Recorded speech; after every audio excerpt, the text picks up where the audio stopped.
Hello kabayan, kamusta?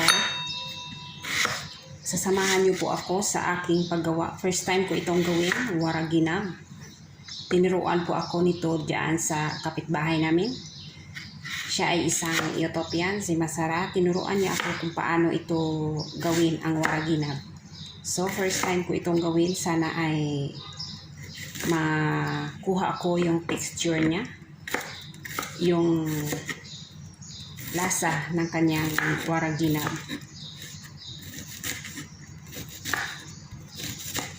Sa paggawa nito, first time ko itong gawin, sana ay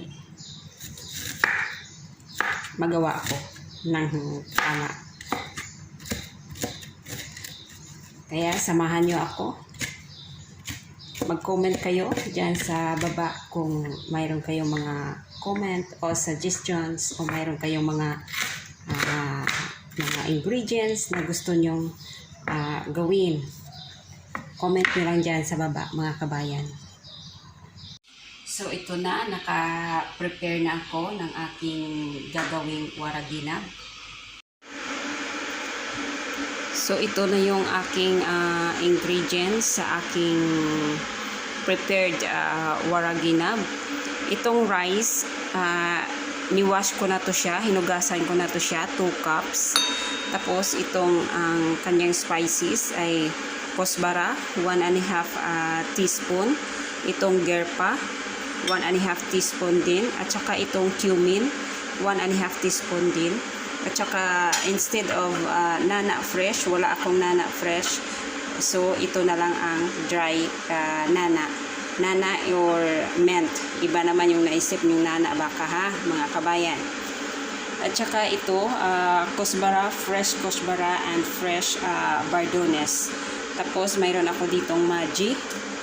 Ito yung lemon, gisqueeze ko na siya, 2 piraso, 2 pieces squish lemon. And then itong onion red, kaunti la, 1 piraso lang dapat, 2 yung ilalagay ko. Yan ang turo sa akin, 2 onion red, pero 1 lang yung ilalagay ko kasi ayaw nila yung maraming onion. Kaya kinat ko siya ng small ito, maliliit. At saka itong tomato, gusto kasi nila na maraming tomato, so 3 yung inilagay kong tomato na medium size lang yung tomato. Kinat ko yan ng maliliit. At saka itong chili, hinalo ko na yan dyan kasi paghahalo rin naman yan mamaya. Kinat ko rin yan, 2 pieces yan, 2 pieces chili yan. Kinat ko rin siya ng maliliit. Ayan na. At mag-ready na tayo, mga kabayan. At saka maglagay rin tayo ng salt, kaunting salt. Kasi baka yung maji natin ay salty na. So, maliit lang na salt yung ilalagay natin. So, inupin ko na yung kalan.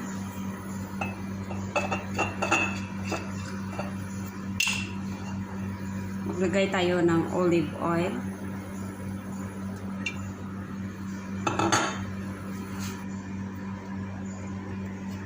Tapos, ilalagay na natin itong onion.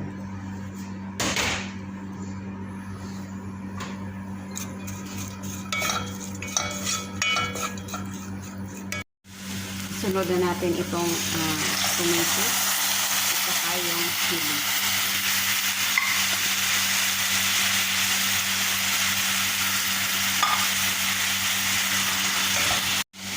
Sunod na yung bardones and kosbara.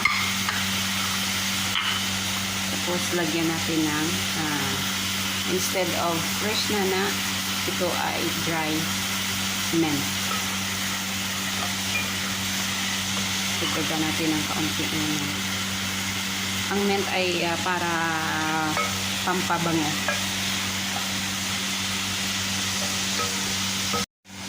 Tapos ilagay na natin yung bigas. Ito ay ang rosemary rice.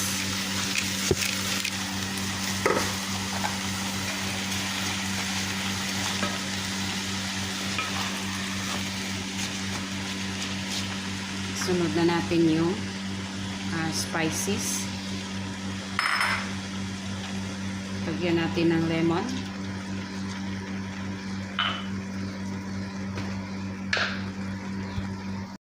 inilagay ko na yung maji at saka lagyan ko na rin ng kaunting salt. Ayan. I-mix lang natin.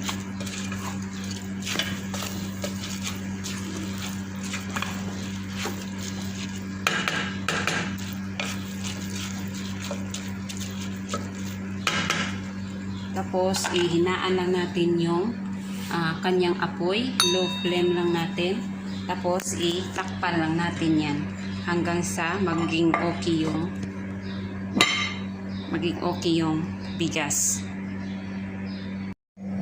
So, hugasan lang natin itong kanyang dahon na gagawing waraginap. Ito ay ang vine leaves fancy. Ayan. So, palabasan natin ito dito.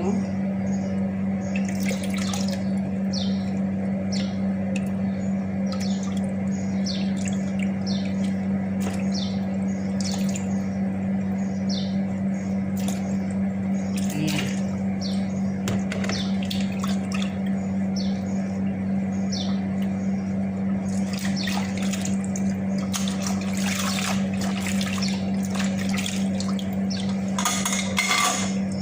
Hugasan lang natin.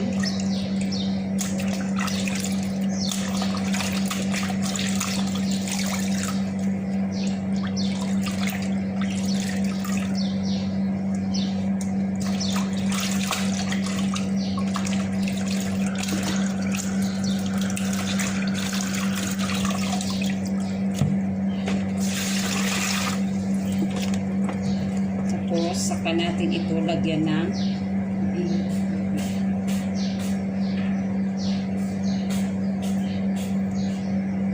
lagyan natin ng mainit na tubig.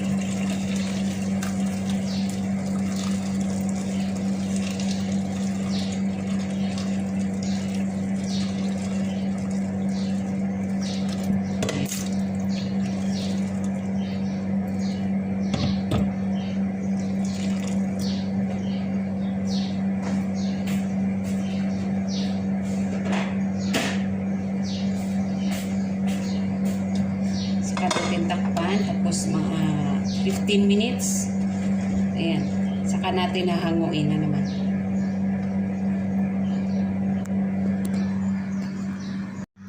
Halo-haluin lang natin ito para hindi siya dumikit.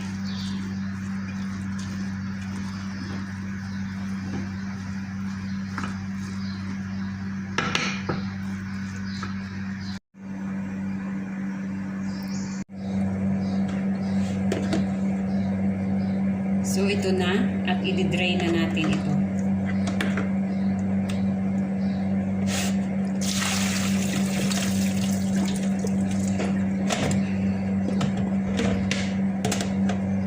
Ayan siya.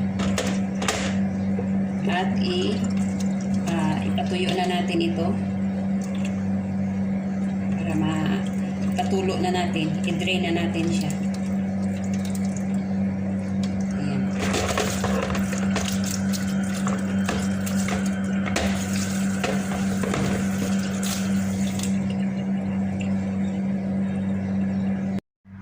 So, dadagdagan ko siya ng kaunting salt kasi parang kulang yung lasa niya.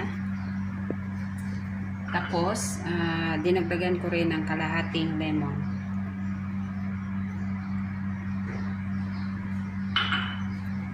Saka i-mix. Ayan na, okay na yan siya. Patayin ko na yung apoy. Tapos, hahayaan siya na lumamig. Saka siya natin babalutin.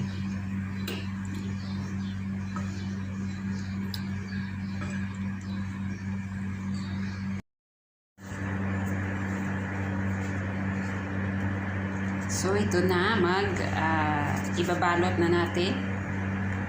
Kanina pa ako nag-umpisa. Nakalimutan ko lang magkuha ng video. Ayan. Tapos, pag malaki, tatanggalan lang siya. Ito, tinanggalan ko siya. Ayan.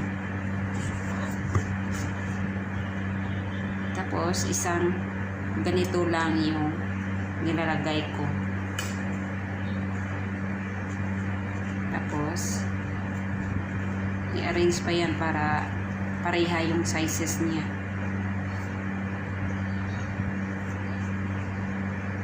Parang matagal-tagal pa magbalot kasi bago pa lang.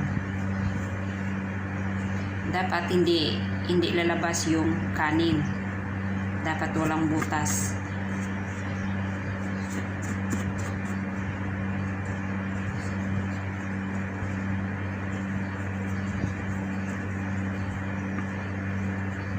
Ayan siya. Mahirap siya pag umpisa. Mahirap. Masakit sa kamay.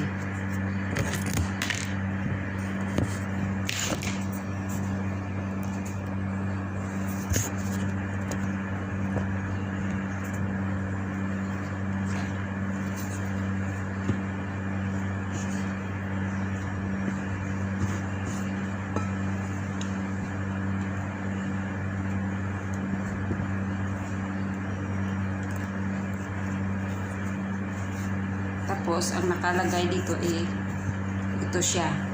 Yung paglalagyan ng kanin. Yan.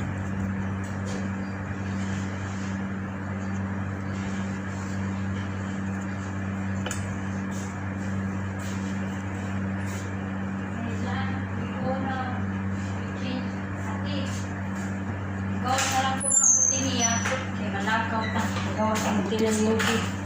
Kaya kumuwari ko na po. Nilalakwaon. Malakaw daw na yung mga nga. Ginaanin mo nga ano? Ito na sa siya gina sa delivery siya anak. Nung siya o sige problema. Ibili ni mo sa iyang kwarta. Ang kwarta na sa sana siya o.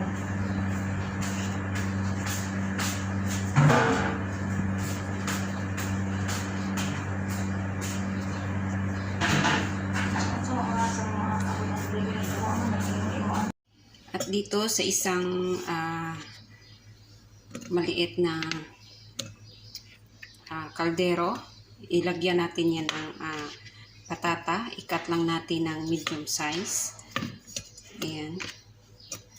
Tapos, ilagyan lang natin ng kaunting olive oil. At dito sa ibang kaldero naman na maliit, ilalagay natin ang Maggi. Lagyan natin ng hot water.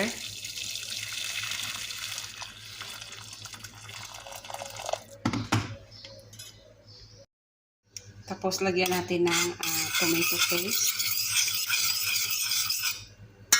3 teaspoon.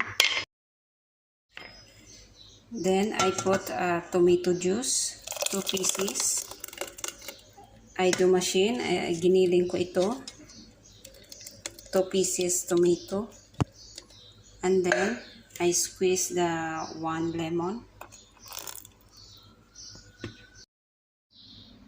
And then I put this one kosbara.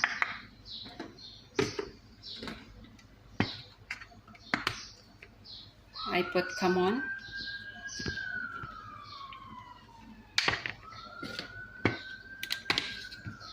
I put gerpa or cinnamon.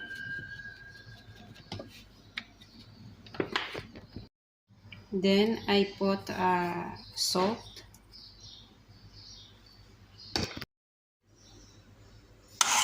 And then i-mix na natin ito siya.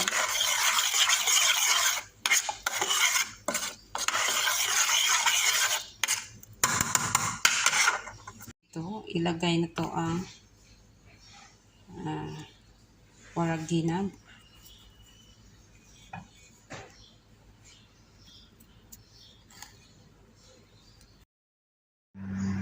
Ayan na siya. In-arrange ko na yan siya dyan para sa kaldero.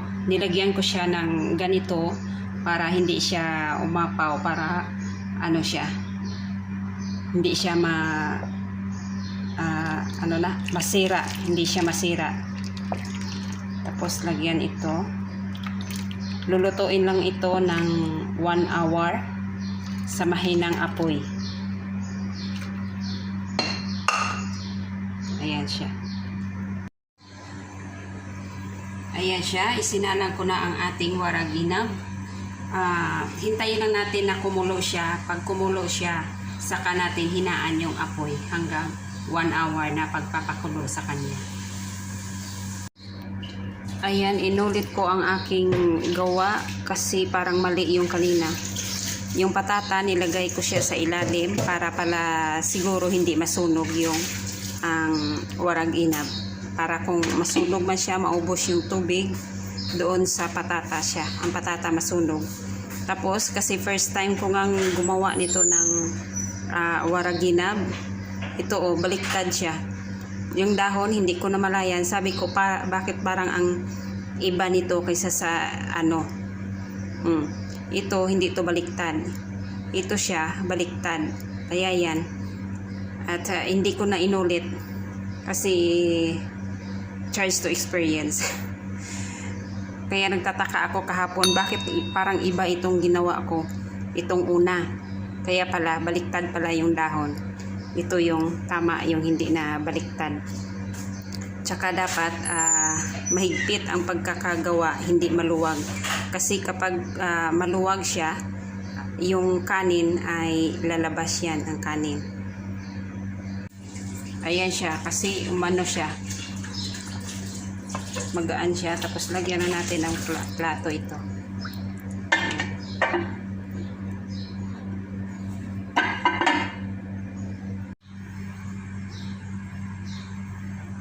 Ayan siya, sana maganda ang kalabasan. Good luck.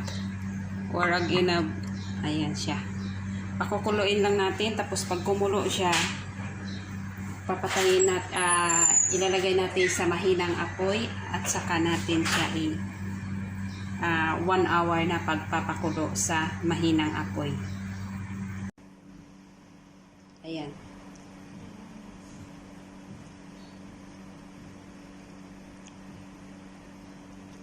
Asin.